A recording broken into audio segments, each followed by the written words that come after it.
പിന്നെ പലതും ചോദിക്കുന്നുണ്ട്, എന്താണ് കേസ്, എന്താ പ്രശ്നം ഉണ്ടായതെന്നൊക്കെ. ഇത് കോടതിയിൽ ഇരിക്കുന്നത് കൊണ്ട് കൂടുതലായിട്ടൊന്നും പറയാൻ സാധിക്കില്ല.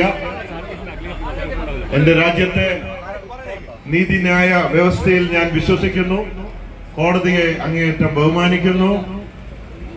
അതുകൊണ്ട് പ്രത്യേകിച്ച് അതിനെ കുറിച്ച് അഭിപ്രായമൊന്നും പറയാൻ ആഗ്രഹിക്കുന്നില്ല, അങ്ങനെ ഒരു സമയമല്ല. പിന്നെ ഞാൻ എന്റെ ജീവിതത്തിൽ അറിഞ്ഞുകൊണ്ട് ആരെയും ഉപദ്രവിക്കാനോ വിഷമിപ്പിക്കാനോ സങ്കടപ്പെടുത്താനോ ഒന്നും പോവാറില്ല.